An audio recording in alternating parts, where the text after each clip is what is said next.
Good morning বন্ধুরা, কেমন আছো? আশা করি ভালো আছো, আমিও ভালো আছি। আর এখানে দেখো আমি সকাল সকাল দোকানে চলে এসেছি, আর দোকানের এখান থেকে তোমাদের ভিউটা দেখাচ্ছি। তো দোকানে এসে যখন রান্না করছি হঠাৎ করে দেখি গ্যাস শেষ হয়ে গেল। আবার মেয়েকে ফোন করে ঘর থেকে আবার গ্যাস নিয়ে এলাম, খালি সিলিন্ডার ওখানে রাখলাম আর ঘরের সিলিন্ডারটা তুলে নিয়ে এলাম। আর দেখো আমি সকালবেলা টিফিন করছি, মুড়ি ঘুগনি আর ডিম সিদ্ধ। এই ছিল সকালের আমার টিফিন। তারপর তো দোকান বন্ধ করে ঘরে চলে এলাম, এসে এখানে রান্না বসালাম। রান্নার মধ্যে দেখো মাছের তেল করছিলাম, বড় মেয়ে এনেছিল, তো ওই বেগুন দিয়ে আলু দিয়ে পেঁয়াজ দিয়ে মাছের তেল। আর এখানে দেখো কাটা মাছ আলু দিয়ে একটু ঝোল করেছি। আর তোমার আগের দিনে ছিল এঁচোড় চিংড়ি। তো এই ছিল আমাদের দুপুরবেলার খাবার। তো কুকুসোনা তো এঁচোড় চিংড়ি দিয়ে খাবে না, ওই জন্য ওর জন্য ঝোল বানানো। আর আমার বন্ধু একটু কচু শাক পাঠিয়েছিল, জয়া। তো এই ছিল দুপুরের খাবার। তো দুপুরের খাওয়া দাওয়া সব সেরে নিলাম, নিয়ে আবার 5টার সময় বেরিয়ে পড়লাম কুকুসোনাকে নিয়ে। এটা ছিল ভোটের পরের দিনের ভিডিও, তার পরের দিনে মানে 4 তারিখের রেজাল্ট হয়েছিল, 5 তারিখ 6 তারিখের ভিডিও। তো যাই হোক, এখানে দেখতেই পাচ্ছ আমরা বেরিয়ে পড়েছি গাড়িটা রেখে। মামুনি আর আমি বললাম বল কী করবি এবার, বললো চল একটু কোথাও হেঁটে আসি বেলুপল্লি স্টেডিয়ামের ওদিক থেকে, আর একটু চা খেয়ে আসবো। আমি বললাম ঠিক আছে চল তাহলে। তো এখানে দেখো আমরা স্টেডিয়ামে এখানে ঢুকে পড়েছি। ঢুকেই দেখি ফার্স্টের দিকে গেটটা খোলা রয়েছে। তা আমরা বলছি সবাই ঢুকছে যখন চল আমরাও ঢুকে পড়ি। তো মামুনি বললো ঠিক আছে চল তাহলে। কেন এই গেটটা দেখি সবসময় তালা দেওয়া থাকে।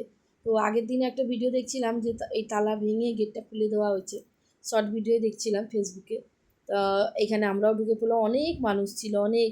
চারিদিকে লোকরা বসে, কেউ হাঁটাহাঁটি করছে, কেউ ভিডিও করছে, কেউ গল্প করছে, সব গরমে বসে। আর এখানে দেখতে আমরা দুই বন্ধু এখানে ঢুকে পড়লাম, ঢুকে চারপাশে ভিডিও করছিলাম। আর দেখো লোকজন এখানে পাখিগুলো কি সুন্দর খেলছে, আর সবুজ ঘাসে ভরা মাঠটা হেভি লাগছে দেখতে। তো চলো আমরা ঢুকে পড়েছি এখানে, ভাবলাম একটু ভিডিও করব। তো প্রথমে একটু লজ্জা লজ্জা পাচ্ছিলাম, ভয়ও পাচ্ছিলাম, ঢুকছি কেউ কিছু বলবে কি না, কি করবে। মামুনি বললো চল তো সবাই ঢুকেছে আমরাও ঢুকেছি। তো এই বলে ঢুকে পড়লাম। তারপরে এবার আমরা বসেছি এখানে, একটু রিলস বানাবো না তাই কখনো হয়। আর এখানে আমরা দুজনে বসে বসে গল্প করছিলাম আর ভিডিও করছিলাম যে কোন গানে আমরা রিলস বানাবো। তারপর দেখো আমাদের রিলসের স্ট্যান্ডটা দেখো, রিলসটা তো ধরতে হবে, দুজনে মিলে কী করে ভিডিও বানাবো। তো এই র্যালিংয়ের এখানে ফোনটাকে সেট আপ করে রেখে দিলাম, দিয়ে আর আমরা দুজনে ভিডিও বানাচ্ছিলাম। তো মামুনি ভিডিও করছে দেখো গান খুঁজে খুঁজে। তারপরে আমরা তো এখানে হাঁটতে এসেছি, একটু না হাঁটলে হয়, তাই জন্য একটু হেঁটে নিলাম র্যাম্প ওয়াকে।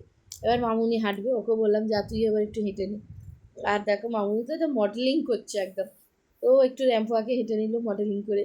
তো চলো হাঁটাহাঁটি রিলস ভিডিও অনেক হয়ে গেল, মজামজি। তারপরে এখানে ওকে আমি বললাম যে চল তাহলে 4-5টা একটু ভিডিওটা করে নিই। তো আর ও এখন ভালোই মজা করতে শিখেছে। তারপরে দেখো একটু চা খেলাম, চা খেয়ে দাঁড়িয়ে আছি। আমার আর এক বন্ধু চলে এলো আমাদের সঙ্গে দেখা করতে, ওকে বললাম। আর আমি বলছি আমি জ্বলছি, আমি জ্বলছি। ওকে চুমু দিচ্ছে বলে আমি বলছি যে আমি জ্বলছি, আমার হিংসে হচ্ছে। তো এই সব হাসি ঠাট্টা করছি আমরা রাস্তার মধ্যে। আর মৌসুমি দাঁড়িয়ে আছে, তার অপোজিটে যে দোকানটা আছে ওই দোকানটায় আমরা খাই। ওইখানটায় খাবার দাবার খুব ভালো। ওখানে ফিশ ফ্রাই, চাউমিন, বিরিয়ানি কোনোদিন খাইনি, ফিশ ফ্রাই আর চাউমিনটাই বেশি খেয়েছি, আর স্যুপ। খুব সুন্দর খাবার। আর এখানে দেখো আমরা দুজনে একটু রিলস বানাচ্ছিলাম দুজনে। আর তারপরে রিলস বানাবার জন্যই গেছি আমরা, একটু হাঁটতেও গেছি, একটু রিলস বানাতেও গেছি। তো করে নিলাম। তারপর দেখো রাত্রে মৌসুমি আবার আমাদের বাড়িতে এলো। তা আমার মেয়ে রাস্তার ধারে বসে কীভাবে বাসন মাজতো সেটাই মৌসুমি অ্যাক্টিং করে দেখাচ্ছে। আমার যে দোকানে কাজের বউটা আছে, সে একটু কাজে ভুলভাল করে বলে আমার মেয়ে রেগে যায়, তাকে বকা দেয়। তো সেই জন্য মৌসুমি বলছে ওরম করবি, কাজ ছেড়ে দেবে, তখন আবার এরম বসে বসে বাসন মাজবি। তো অফিস থেকে আসতে এসে বসে বসে রাস্তার ধারে ওরম বাসন মাজতো। আর লোক বাইক নিয়ে যেতে যেতে হোঁচট খেয়ে যাওয়ার, মানে ধাক্কা খেয়ে যাওয়ার মতন করতো, আমি বারণ করলেও শুনতো না। তো সেটাই মৌসুমি বলছিল। তো চলো ভিডিওটা এই পর্যন্ত, টাটা।